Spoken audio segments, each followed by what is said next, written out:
Welcome back to another episode of the Scoop Around the Loop. We are here to talk about local Des Moines news, local Des Moines real estate, and give you guys kind of a peek into our lives today. We've got Andrew and Tyler Springer with us, and myself, Thomas Meinert.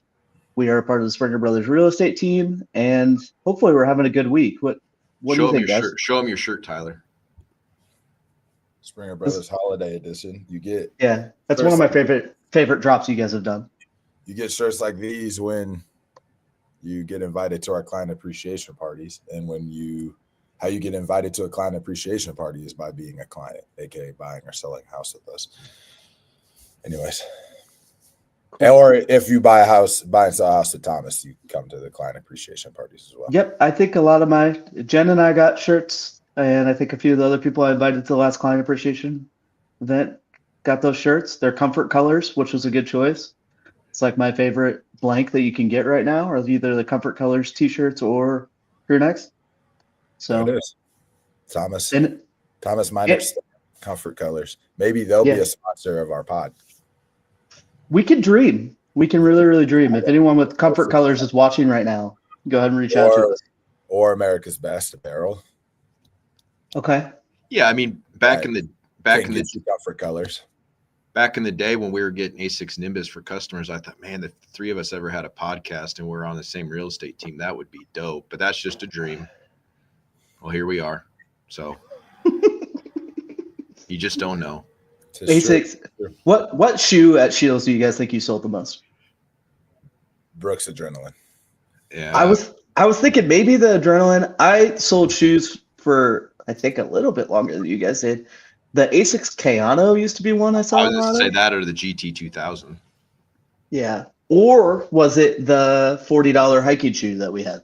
No, I was going to say like a Merrill Mock. If we're talking like certain shifts. The Moab. The Moab. Yeah, during the day. No, he's talking about the Jungle Mock, the brown slip-on thing. Yeah. During the day on a weekday, the Jungle Mock. It would be kind of crazy to see like a line graph of sales. You know, like when each shoe sold the most. And then I also feel like those $55 soccer cleats, the Tiempos. Oh yeah, sold a lot of those for sure. I'm trying to think. I mean, what was there used to be that Adidas rubber football cleat. It was like $60, I think. I don't think they ever changed the name of it. I sold a ton of those. But before we get to the pod, we're all tripping. The number one shoe had to be Hey Dudes. They weren't. If you count that all as one style, yeah. Well, I guess it was all just the Wally. It was just and especially if you were to like do a yearly average, they were only around for a year or two while we were. I know in that department when I left, Hey Dude was easily the best-selling shoe as far as units. Yeah, I probably have to say Hey Dude, not Hey Dudes. Now that I think about it, I think the Targi and the Moab sold more as far as dollars go. I was gonna say, what sold more, the Merrill or the Keen? Keen. Keen sold interesting. More. Which was always funny to me because those shoes never fit me well. I never liked them. It's for fat-footed people. If you're listening and you have Keens, you probably have a fat foot. I have a skinny foot. The Targi was really comfortable. Actually, I will say, if anyone's looking for hiking shoes now, and I don't know, things might have changed because it's been a long time since I sold shoes. I have never had better luck with a hiking shoe than that Merrill Moab because of that Vibram outer sole. And I do some hiking sometimes. That thing could survive the nuclear holocaust. I remember one time a guy asked me about the high-tech hiking boot, and he goes, "What's this shoe good for?" I'm like, if you're going on like a Boy Scout trip and you just want to destroy a shoe in a day, that's the shoe you want. Otherwise, don't buy it. It'd be good for a day. That was You guys ready to get this podcast started? I'm going to kind of throw you a curveball because we're going to start it off on kind of a sad note, but it's something I want to talk about. I visited the vet with my dog on Monday. She's been battling cancer for 4 months. And tomorrow is the day that we unfortunately are putting her down. Man. Tyler's getting a phone call. Well, dang, Thomas. It's sad. I love my dog. You guys love your dogs as well. And I thought just on video recording, I would go through my favorite and least favorite memory of her to honor her. And I don't know, as far as favorite, I don't know if there's a specific one, but there was like 7 years there where I made it my morning routine to immediately wake up, grab a cup of coffee, and play fetch with her every single morning. Dog, she's a Labrador Retriever. Ball is life. That is her favorite thing in the world. If I say fetch right now, yep. She just looked at me right when I said fetch. She doesn't have the energy to play fetch right now, but she still wants to in her mind. Least favorite memory, and I think it's kind of funny. It's home related too. The very first Black Friday, I worked with her as a puppy. It was a 10-hour shift, and I had to leave her alone in the house for that, I think 6 hours. I think I had someone visit, but she was alone in the bathroom for 6 hours because I didn't want her to tear up the whole house. And she spent that 6 hours chewing through the water supply line to the toilet. So I came home to my bathroom completely flooded, and it had flooded enough where water was going through the floorboards into my basement. Oh my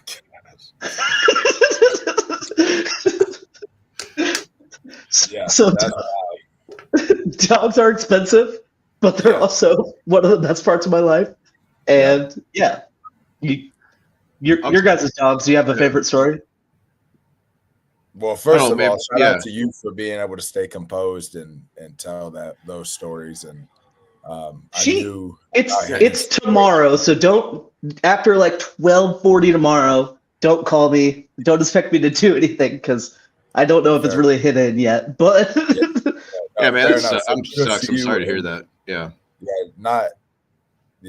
That's hard. I didn't know Hayden was at this point, but so I'll be praying for your comfort and all of that. And I figured out that she had cancer 4 months ago, and it was a pretty large tumor that they found, and it unfortunately just didn't make sense to try to treat it, because they weren't going to be able to completely get rid of it, and it didn't look good, and I didn't want to put her through that, so I decided just to try to, whatever amount of time we had left, I just tried to make it as fun as possible for her instead of driving her up to Ames every week and trying to figure that all out.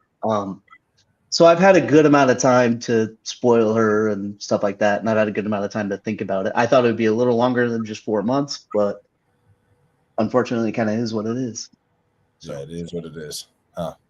That's tough, brother. So you have a good story about Samson, Tyler?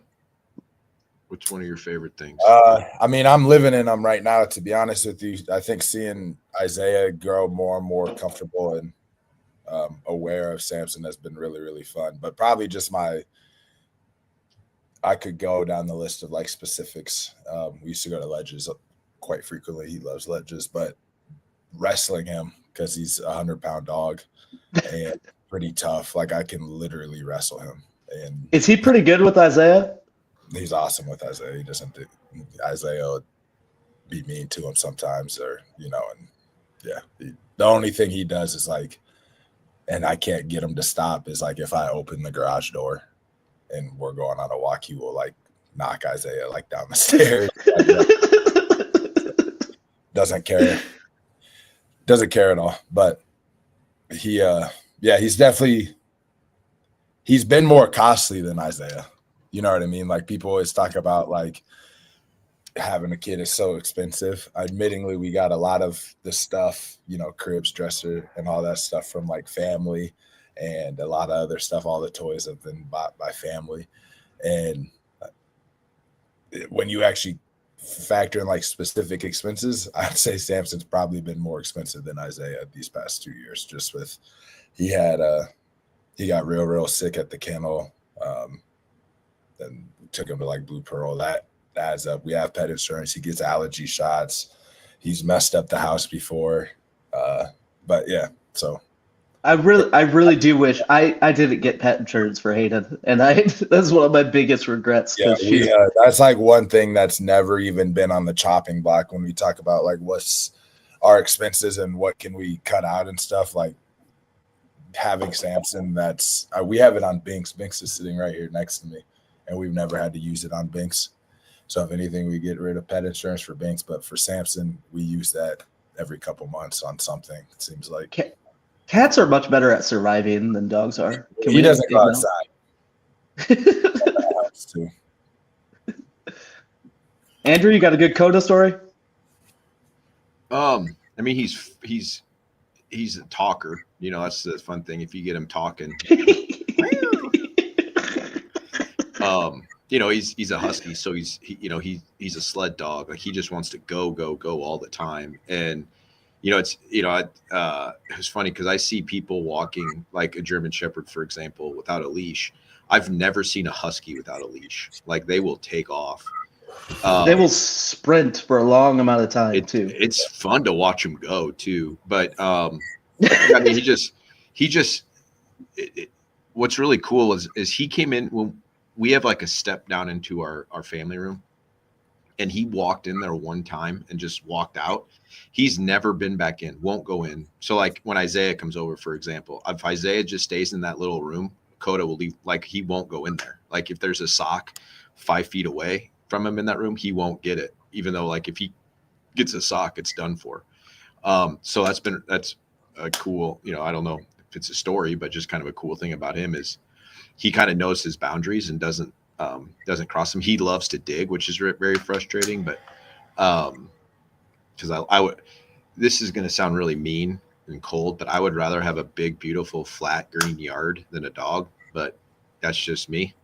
But with that said, I mean, I don't know that my kids were kind of afraid of dogs before we got Coda. I mean, I think Samson kind of helped my kids adjust to having a dog, but like now they're kind of fearless with dogs, which could be bad, but you know, they just think all dogs are nice, and Coda's loud, so you think he's gonna like attack you or something, but that's how huskies are. They're kind of growly, you know, it's just how they communicate. So I don't cool. Anyways, man, I'm sorry to hear that about your dog. I kind of tear up thinking about it, and so I'm sure it'll be. Yeah, I'm not looking. Obviously, it's inevitable. I'm not looking forward to that day. I remember when Samson had pneumonia from the kennel, and he was like, I was not chill. I was not good. This sounds like really weird, but like I've had family members pass away, and that feeling was.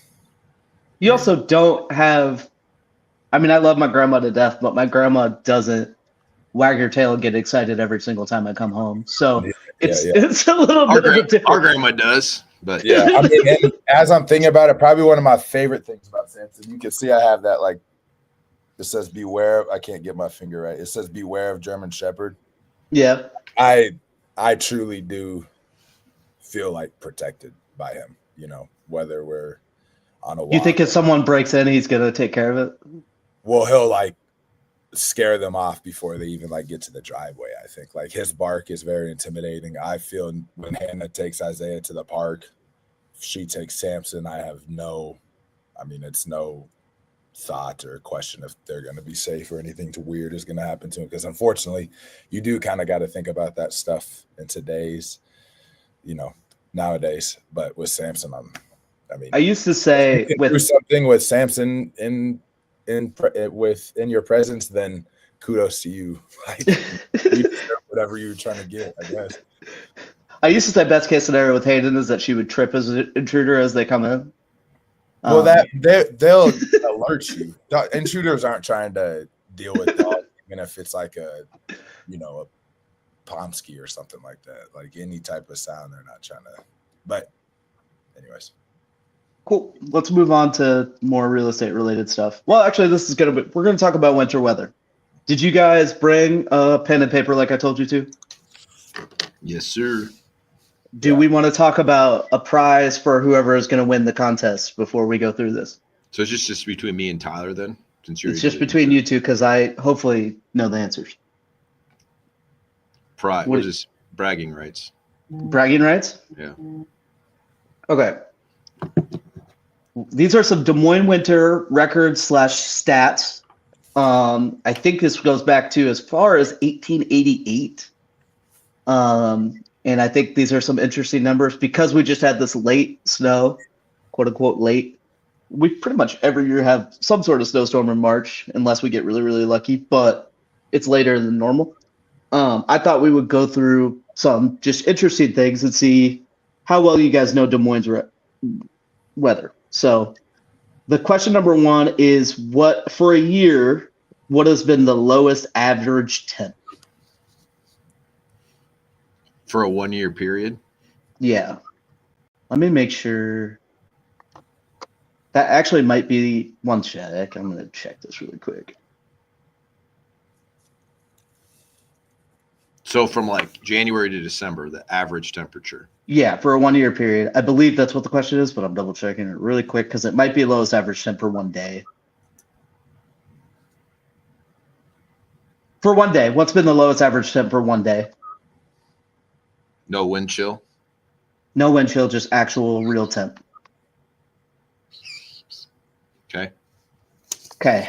What's the most consecutive days Des Moines has ever had with a max temp of 0 or lower? I know this one. Do you? I know all these. I did my Okay. homework for the podcast, Thomas. Number 3, what is the snowiest day in inches that Iowa has ever had?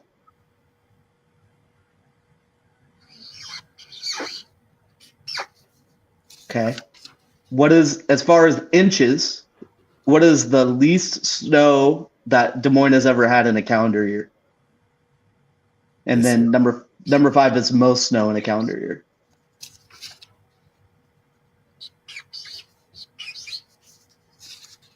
And then this one is kind of tricky because it says in a calendar year, but it's talking about basically like deepest into spring. But what's the latest occurrence of at least 1 inch of snowfall that's ever happened in a year? Like the date? Yeah, the date. And it's not talking about, like, I know technically if it snowed on December 31st, that would be the latest in the year, but it's talking about like in spring, summer, when's the latest? And then lastly, as far as total inches go, what month on average normally has the most snowfall in Des Moines? I wrote them down. One sheet per answer. 1 sheet per answer? Okay. I didn't do any research because I said I'm gonna try my No, actually, I'm lying. I didn't do any research at all. All right. All right, you guys ready for the answers? All right, so number 1 was lowest average temp for a complete day. I put it negative 21 degrees. Tyler, what do you got? I was minus 14. Minus 14, so Andrew's closer. Right in the middle, No, right? Tyler's closer. Right? What'd you have, Andrew? 31? I had I'm 9.5 more. off. So Tyler wins that. Okay. And then what'd you guys put for consecutive days with snowfall? Yeah, I was. 20? No, wasn't No, that consecutive days below 0? Yeah. Oh, yeah, consecutive days below 0. Yeah, 4 I was days. all the way off too, but I beat Andrew. I said 13. But I do remember Wind chill is probably a different story. when I was 22. I think maybe this has more to do with consecutive days with snow on the ground or something like that. So I think you're actually right, Andrew. If I remember correctly, it was almost a whole month. I didn't put that one on there. Snowiest day. What'd you guys put for inches? 24. 37 inches? Tyler, you put 24? Yeah. I remember when my dad worked at Pizza Hut and I got sick off of the triple decker pizza because they couldn't deliver them. So he just brought them all home. And that, I swear it snowed like 3 feet that day. But That snowiest day was probably a crazy time in people's lives. That's right after Pearl Harbor, right? December 7th, 1941. And it was New Year's Day. 2 years, and then you get hit with 20 inches. I bet they thought the world was about to cave in. Okay, so 1989 was 2.3 inches of snow just that whole year. 1899 or 1999? 1889. Yeah. I had 7.2. What'd you have, Tyler? 6. So Tyler was closer again. Wait, who got 3 right? Me. Tyler is sweep so far. He's already won. I don't know. I think I'm good on the next 3 here. So snowiest year was just 3 years before, 78.2 inches. Ooh, I'm close. What'd you got? At 55. I said 7 feet. Which is 84. Oh, yeah. Okay. Jeez, Tyler. You did study, didn't you? No, I didn't. Andrew thinks we live in like Russia or something. I think this is interesting because I feel like if you asked a lot of Iowa people, they would answer higher on a lot of these. Yeah, I mean, I think when you're in it, like you're in it, you know what I mean? But like you said, I think we live in Russia. I had a lower amount of snow. Well, on like the consecutive days below 0, you said. I think that may have been wind chill. I remember a news story about it, about how it hadn't gotten above 0 for a long time. So, okay, well, do you guys remember in May 3rd, 2013, where it snowed 8 inches? I thought it was May 5th, but I said May 12th. So one. Andrew got one. I could have sworn. I'm on the board. I remember there had to have been a closer something in May, closer like after I was in college, or because I could have sworn I remember being at Grandview and it was like May 1st or something like that, and there was snow on the ground. But obviously May 1st would have been. Yeah. And it could have been less than an inch or whatever too. Andrew might have had an advantage on this because I was just telling him yesterday on the phone. I actually went camping that weekend of May 3rd, 2013. I didn't remember that, but that's funny. So I vividly remember, guys, your mom wants you to quiz dad. Well, he can watch this and he can write it down. No, he doesn't believe in social media, remember? So what month did you guys put down that we get the most snowfall? We're on YouTube. February. Watch YouTube. February. Okay, doesn't it feel like a lot of people don't know this? Yeah, everyone thinks it's December or something. But I'm like, no, we never get snow. We hardly ever get snow before December, Christmas. Yeah, we get the blizzards in February. And so it's always during girls basketball. Yeah. State basketball. I might be getting some of these numbers a little off, but basically it's like November is like 2 to 3, December is like right around 6, January is like right around 8, and then February is your highest at 10, and then March is like 3 or 4, I think. Now, I will say if snow comes in like November or December, I remember a couple years ago we had one in October. That's a lot of snow, I feel like. It's not usually just like it's a ton of snow at once. Like one snowstorm gets you those totals. I've used my snowblower one time this year, and it was just because it was like heavy and it was like the bottom of my driveway. Other than that, like I'm fine with that too. Yeah, I've seen a couple people on Facebook Marketplace selling their snowmobiles. I'm like, it's got to be kind of a bad time to snowmobiles. Yeah. At least I sell houses, not snowmobiles. It's good. This last one was possibly the worst that we've had in a while as far as shoveling goes because of that ice. It was like pushing ices across the ground. What's crazy? It's crazy. Is like I'm looking out the window here, like there's no snow on the grass at all. A lot of mine is melted already, so we're blessed as far as that goes. But yeah, it's funny because I feel like every time once it gets towards the end of January, people are always, because people love to talk about the weather, and they're always like, "Oh, it's been kind of a mild winter," and it's like, as far as snowfall, because we still have February. So I guess it's been pretty dang cold this year. It's been really cold, but like Andrew said, I think we've had 3 notable snowstorms, I think. Yeah. Sounds about right. Yeah. But like we filmed that video for Valley Junction? No, for Elm Street, and like it was so cold I had a headache, and I don't remember it ever being that cold. Or feeling that cold. So I know part of this was just because of my life experience at the time.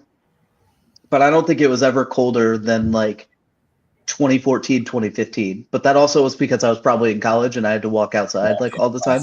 Yeah, I remember brutal days at Grandview. And then my senior year, they put in that walkway over East 14th Street. And I had a lot of my buildings in the Rasmussen Center, which is what connected across East 14th Street. And so the only time I have to go out is maybe like, it was like 6 yards in between my apartments and the student center, which had the cafeteria and all that. And that was nice. But yeah, I feel like college adds to your cold memories for sure. Yeah. You and I really only had one usable tunnel that could get you from like the corner of campus to the Mocker Union, which was like right in the middle. So I tried to use that as much as possible, but honestly, it really was never on my route. So honestly, I'm a wimp. A lot of the times I would just like say I was trying to go from one building to another and there was 2 buildings in between. I would straight up just walk through those buildings, open the door, and just I mean, a place like Grandview, like if you attempted to drive from the apartments to like the end of campus, like you would spend more energy starting your car, like, you know what I mean, and warming it up by the time you. Oh yeah, and you'd have to clear up your car and everything. And I mean, I don't think if I was actually living on campus, once it snowed, I would try to not use my car until all that stuff melted. Like, if possible. That sounds about right. All right, let's go on to the next topic. I don't even remember what we got. Oh, market stats for 50211. Tommy, tell us about that field there. What's that field called? That is Minert Field Warrior Stadium. This is a photo taken by Wesley Rouse of Rouse Media. He got his drone up there, and I made sure he took a photo. I was curious about it. I think this was a. I want everyone to know that Thomas is well rooted in Norwalk. Now, hopefully, this is not a Friday night football game, and this is all the Norwalk community shows out for those games, right? There's like 12 people in the stands. This will get pretty full up, and then there's like, you know how there's like those overbearing dads that are like way too into it. They normally stand right about here. Like right by that fence. You can't see my cursor. I was gonna say. Here, use that little marker tool. I'm so scared. That was where the overbearing dad stood. Was Tim Minert one of those? Or is he chill? No, my dad. I don't want to talk too much crap about my dad on the internet, but my dad really never went to a lot of my games. So he didn't want to see his left guard son pull and lay something out. Well, I think it might have been a different story if I actually played. I just don't think he wanted to see me stand on the sidelines. So, but I feel that. I had the best tickets in the house though. To as much sporting events as mine. We just always thought this might be the day he gets called in. A minute in. My family always thought that someday the coach will become a good coach and play their family. someday he'll get the head out of his ass. Okay, let's go through stats for Norwalk. Hey, can I just say I of your siblings never chased the coach out the building, wondering why you're so stupid not to play my brother. Which family member did that? We'll leave it at that. Criminal charges could have been charged or something filed. You idiot coach. You lost because you didn't play Springer. Okay. All right. So we got for Norwalk here. We got, and actually this is 50211, so this will spread out a little outside of Norwalk. But we've got month supply of inventory, 4.19 months, which is actually more of a neutral market at this point in time. We can talk more about that later. Inventory has increased by 5.81%. Median days on market is 62 days is the median. Last year it was 60, so it's increased a little bit. Sold to list price percentage is 99.2, so pretty high. median sold price is 349,490. Last year it was basically the same thing, 349,950. So it's gone down by $500, but essentially stayed flat. You guys sell in Norwalk quite a bit. It's not one that you're in all the time, but you sell in Norwalk quite a bit. Does any of this surprise you compared to some of the other stats we've seen of other markets? We've looked at West Des Moines, we've looked at Ankeny, and this, I'll be honest, looks a little different than some of those. So does any of this surprise you? Yeah, obviously the month supply of inventory, I think, is the highest that we've looked at thus far. Yep. It's, I mean, the other ones we've seen have mostly been between that 2-3 range. We're sitting at 4. I think one of the unique things about Norwalk, other than Ankeny, and this might have changed a little bit, but Norwalk is one of the ones that has the most new construction inventory available. Yeah, that's what I was gonna say. I mean, to be honest, I'm kind of knowing how much new construction is down there. Like, I'm not surprised by that sold to list price percentage, because if you guys didn't know, more than likely you're not going to be able to talk a home builder off their price too much.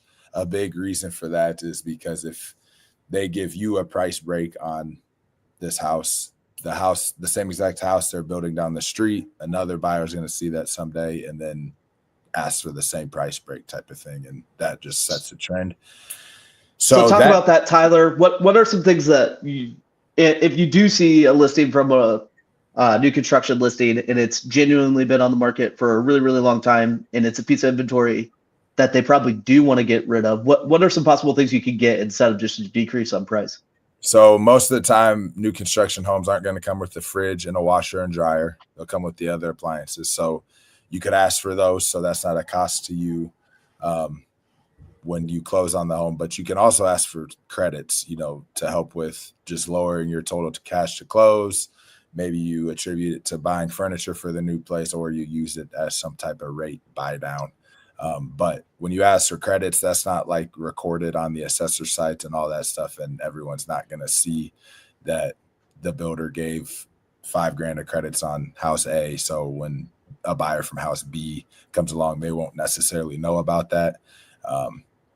Or that's my thought. That's kind of what I've had better luck with helping.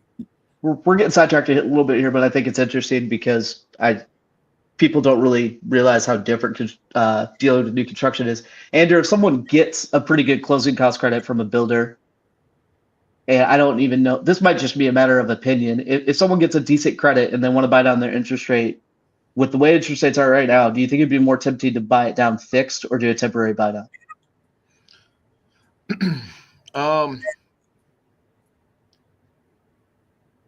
Yeah, I think a temporary, maybe. I mean, it just depends on what you think the market's going to do. I think, as we've kind of talked about, with the new administration in the White House, I think there was a lot of anticipation that these rates were going to drop all of a sudden to 3%, because when Trump left last time, they were 3%, but it was years of policy that got there. So I just say that as a kind of a way. I mean, I wish they were 3.5%. I just, I don't think that they're going to, maybe in the 5s by the end of the year, but also maybe up and from where we're at right now. And so I think, if you can, get a permanent, and then you can always refinance that. I also think, I think you've seen videos or heard people talk about this, but if I were you and you could get builder $10,000 off their, price, or any seller, I'd rather take a $10,000 credit for a couple reasons. One, you can use that to do a buy down. And two, when you go to sell your house, it's going to naturally appreciate at a higher rate, because 300,000 appreciates faster than 290. And so when you go to sell, you can, just because buyers do look at what someone pays for a house, you can say, hey, I paid more for the house, that I justify my new price that way. Just kind of a little different way to look at offering. But I would say, along that line too, Tom, or like Tyler said, builders, it depends on a builder's motivation. If they're done in a development, they don't they just want to unload that if it's been sitting for a while. So, they might be able to work with you, might be willing to work with you more on price. But if they're still building that development, they're probably not going to budge at all on the price, but they're willing to make some concessions for you. So, yeah. And I mean, yeah, in short, so that's I think the reason why that sold to list price is so high is because a lot of builders are staying strong on their price. Yeah, and I think people also think some home buyers might think of home builders as like ordinary sellers. They have, trust me, they have in their math, their numbers, they have months and months and months of holding costs most of the time, or I would think they would, baked into their budget and what each house is going to cost. So they're prepared for that house to sit. No home builder is anticipating a house to just sell like a certain resale homes would, like super, super quickly. So home buyers also have to realize that home builders are not your average home seller, Yeah, and I think you got to realize that when you as a home seller are selling your house, it's your inventory is one. And a home builder, depending on the builder, their inventory could be like, if it's DR, I mean, it's hundreds of homes. Jerry's, yeah, they have. Yep. It makes it a whole lot less personal for them. They're not going to panic if one home happens to be sitting there a really, really long amount of time.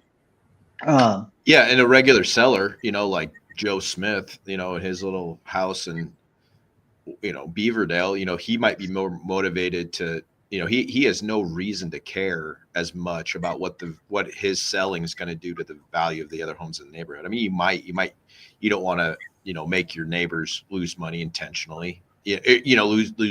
It might impact their value a little bit, but at the end of the day, like that seller is motivated only by what what his situation is. And so, whereas a home builder, like Tyler said, has those costs baked in, but at some point there is a point where they're like, okay, we're just eating interest every month, so we need to get rid of it. But and to that point, if you're looking for a price reduction on new construction house, jump on it when you see a builder lower the price of like their whole entire thing, because that's, I feel like, typically what you see do. For instance, Drake Homes just lowered the prices of their greats, Polk City ranch homes by $10,000. They lowered all of them just on Johnston. And so you'll see builders do that, and if that's what it takes, or that's what you're looking for, jump on it when you see builders lower the price. Be the first to write an offer at that point in time. Yeah. I think that's really, really good advice. Thanks. Thanks, Thomas. On the interest rate topic, I would almost be tempted to say do a permanent buy down right now. Because I'm not 100% sure I don't have a crystal ball. I can't see into the future. I'm not 100% sure that this isn't going to be the lowest interest rates are this year. I think there's reason to believe that inflation is going to go up, and if inflation goes up again, interest rates are not going to go down. So you're given you don't know anything about the specific buyer, you're saying if a home seller or a home builder will give you the money to do a buy down, or do you think people should be aiming to use their own funds for if they give you the money to do a buy down and you're trying to decide between a permanent or a temporary, which for those of you who don't know, a temporary buy down more than likely is going to be a 2-1 buy down. They basically pay that whole buy down up front, and you get a 2% discount for the first year and a 1% discount for the next year. And then after that, it goes back to whatever that fixed rate is. So you get a decreased monthly payment for 2 years. Thought process behind the temporary buy down is that once the 2 years are up, interest rates are going to be lower. You just refinance then after 2 years. Boom, yada, yada, yada. You don't, as a buyer, because of the way temporary buy downs work, the only way you would do that is if a seller is paying for it. But if you take that money and just do a fixed rate buy down, you could potentially just buy it down a whole percent for the rest of the life of the loan. And have you guys even gotten a rate sheet lately? What's par at right now? Have any of you guys seen? It's been at 6.2, 6.3 this week. So if you get it down to 5.2, 5.3, I don't know. How long do you guys think it's going to take before? I mean, we don't even really know with any confidence how long it's going to take to get below that, right? Yeah, if a lender offered me a 5.2% interest rate, I'd go buy a house right now. Right. Right. I I mean, because it could or something like that. I'll put it like that. It could realistically be the end of next year before we see that. It's a possibility. I'm not saying that I can guarantee that, but it's just something to think about. If you can permanently buy down your rate into something like that with seller money, I would be tempted to take that deal. And then if you have that as a permanent rate, you're not talking about refinancing out of that until it gets to 4. So 4, maybe 4.2 would possibly make sense for you. So you'd be sitting with that fixed interest rate for a long time. So I think it would be a good time to do it as long as rates are staying close to the low 6s. If they get astronomically high, I think that's when a temporary buy down makes more sense. If that makes any sense. Makes perfect sense. Good explanation. Sweet. Let's get cooking on some more topics here. I kind of changed this up too. I wanted to talk about, on a real estate side of things, the way when you guys have a listing, it's not selling at the current presentation and the current price that it's at. How do you guys look at price decreases? What in general is your strategy? Tyler, you want to start? Yeah. So I think generally speaking, it's important for us to have a conversation up front about with home sellers, before we even list our house. This is what we think it should be priced out. And if you didn't know, it's 100% up to you as a home seller to what you want to price your house at. But obviously, given our resources and our ability to pull comps and look at past sales, we just try to guide you to that point. From experience, if someone's wanting to list significantly higher, I usually make it aware again where I think the price should be and why that is. Obviously show them evidence, but then I think especially depending on the house, let's say it's like a $350,000 house in West Des Moines or a $250,000 house in Beaverdale that's, in decent shape and stuff like that. If we go a week, 10 days without any showings at all, that probably indicates that it's too high because the market for that type of house is there. If we go 10 days or whatever and we have a whole bunch of showings but no offers, that obviously indicates that the market for that home is there and that people just don't like the price. And I think it's also important so if that's the case, then we need to adjust the price unless you just want to keep sitting there and not having any real action on your home. And I think it's also important for home sellers to realize or keep in mind that the whole negotiations of real estate, I think, are kind of exaggerated a little bit. And most home buyers don't want to come in and offer a home seller $40,000 less than asking price and then, negotiate up from there. Even if that's their intention, people are nervous about offending people. Real estate agents are nervous about offending sellers and things like that. So people just offering low with the intent of coming up eventually in price doesn't happen as much as I think home sellers think it does. So if we say the list price should be $300,000 and they want to list at $330,000 because they anticipate someone offering $280,000 and then eventually meeting in the middle at $300,000. In my experience, that's usually not how that happens at all. And I think what you want to happen, like in that hypothetical scenario that you worked out, what you want to happen, getting that 300, 310 offer, it's not going to happen at all if you have it listed at 320 or something really, really high. And I think Iowans are just too nice, honestly. Well, and if you go back and look at all the market stats that we've shown, all of those sold to list price ratios are somewhere in between 97 to 99% of what it's listed at.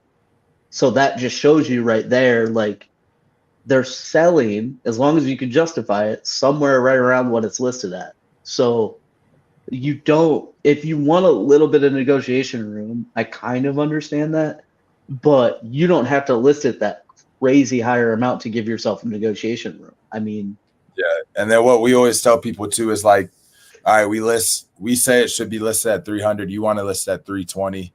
And as the days on market build up, when you finally do decide to decrease your price to 310 or 300, you know, like we originally said you should be priced at, because it's been on the market for 30 or 60 days, buyers realize that you haven't got any action on it. And now you're about to get an offer for 280. When if you would have just listed 300 right away, you would have probably had a buyer a little bit sooner, and maybe they would have offered you like 295, you know, or something like that.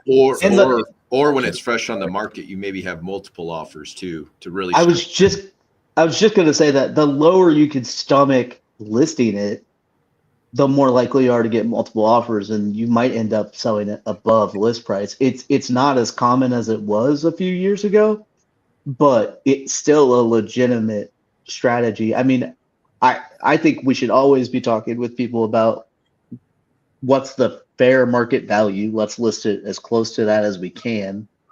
I think there's always like a just rock with that. Well, I think there's always like a worry from sellers that they're leaving too much on the table if they price it too low. You know, but to Tyler's point, you know, you price it too high, your floor starts dropping as you're dropping the price. So if, you know, your floor might be 290 if you start at 380 or 300. Instead you went to 320. Once you get to 300, now that floor might be 280 because people see, oh, no one else wants it. I'll just always say that the market doesn't lie. It's always, you know, no matter what you want to get out of it, the market's going to tell you what it's worth. And, you know, our job as agents is to figure out what it's saying as soon as we can. And I think, you know, one thing that's really important, you know, that Norwalk statistic's really interesting, because days on market's 41 or whatever, 61, 4 months. Isn't that what you said? You know, so it does take time. I think that's a part of it. Like, you know, and then in Norwalk, for example, it was interesting that the days on market was about 4 months, or months of inventory rather.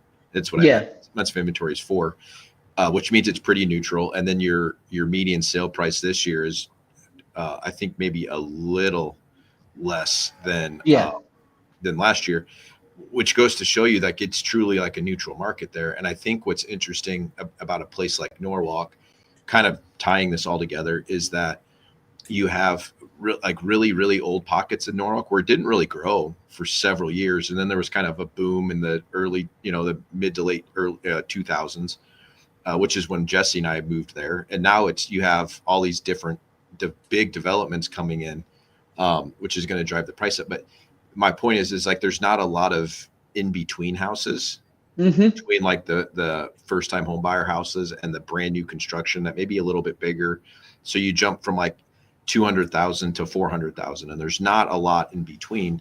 So that's what I see in Norwalk. But I think when you price a house in Norwalk, for example, isn't probably going to be the same as a house in West Des Moines, that even though they're both 2 stories, 4 bedrooms, you know, all that stuff. So I think we have to keep that in mind. But yeah, the price decrease is, hey, as a homeowner, you get to pick that price. I know some agents say, I'm not even messing with someone who's unrealistic on their home price, but you know, I get it's your asset. You want to maximize it. But at the same time, you know, what you want to get and what the market can bear are oftentimes 2 very different things. And you know, as long as we level set that.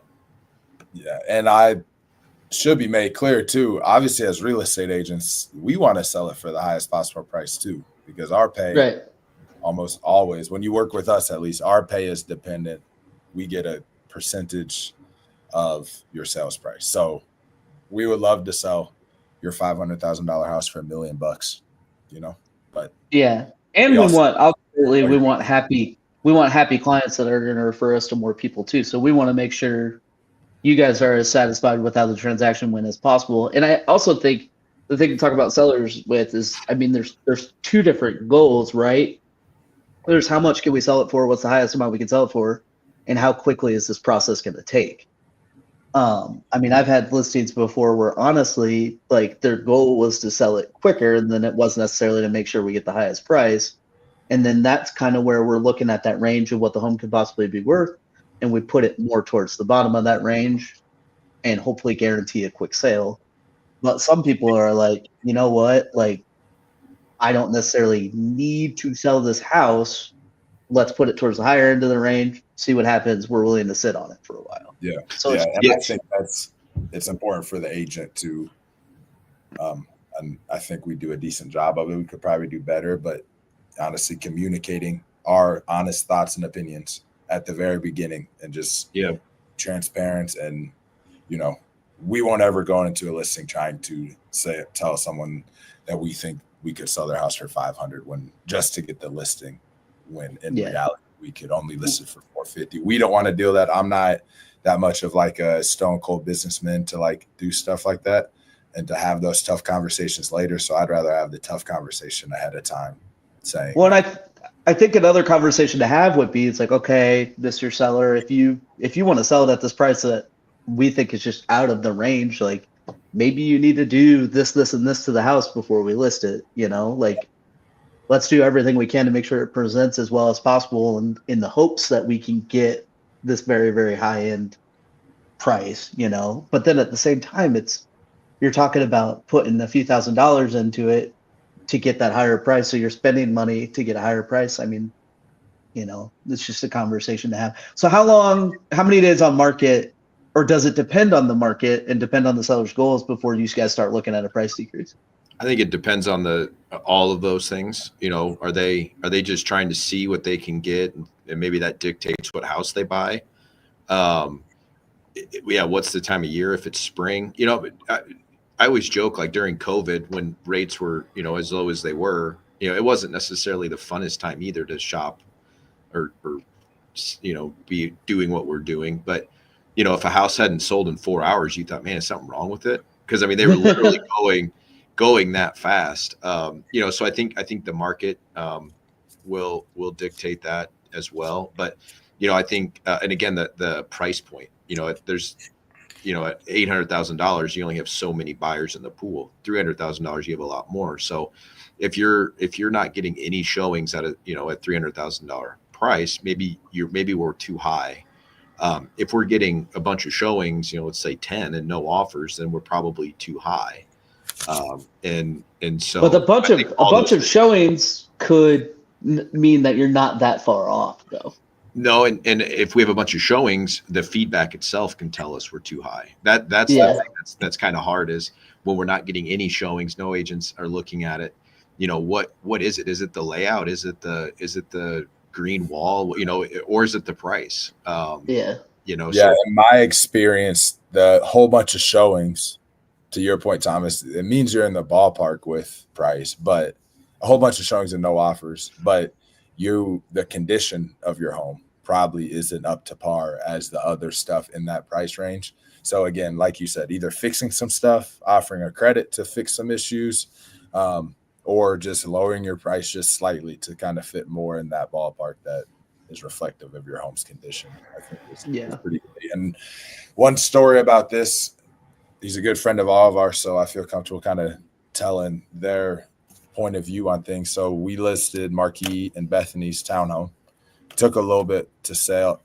We originally listed it like we listed it because they had a subject to sell offer. They got asked to reform on the house. They removed the contingency without selling their house. And we didn't really come off the price because their reasoning was, if we go any much lower than what our listing price is we might as well just rent the house. Like we obviously need the proceeds to buy the next house. We're doing fine paying the payment and all that stuff. So like, let's just rent this house and, you know, wait a couple more years and then sell it for this price that actually makes sense. So that's something I think buyers need to keep in mind too, is like we talked about, every seller has different motivations. Some sellers are perfectly okay with, you know, paying their monthly payments, especially if they bought the house or refinanced their rate when rates are 3%, you know. They probably have decently affordable monthly payments. So that's something for buyers to keep in mind when offering is. And there's hints at that, right? Like if you go show a house that's vacant And there's no and price. there's no price drop, and it's not in the unfortunate situation where it's in like a trust or something like that. So like the owners are still alive. That probably means that they either don't have payments or they have really, really low payments that they can afford. Yeah. So that person might be not as willing to negotiate. Like that's just stuff to think about when offering on a listing. Like obviously if the person has it listed, they want to sell it, but there's Yeah, and a I've had difference. buyers get kind of frustrated, in that situation that you're naming off. They've offered on a vacant house that has been on the market a little bit, and they get kind of frustrated, like, oh, this guy's not trying to sell. It's just like, again, like you said, this just is what it is. You might love the house and you just can't get them to agree to the price, and that sucks, but it just wasn't meant to be your house. They may not have much holding costs, if they own it, or there's no interest on it, like, so to take a $20,000 price under list, like, it doesn't make sense to them. But if you have a mortgage on it, $1,200 every month is going to interest, like, at some point you got to say, like, okay, I can only let this sit for so long before I have to get rid of it. So then you might get more aggressive on your price too. So, the seller's motivation is always going to, I think, drive the pricing strategy. Mm-hmm. Cool. Well, that's all we had this week, guys. I appreciate everyone for tuning in. Go ahead and like, subscribe, do all that fun stuff. Comment with questions and topics that you guys want to talk about next week. And thank you everyone for watching. Peace out.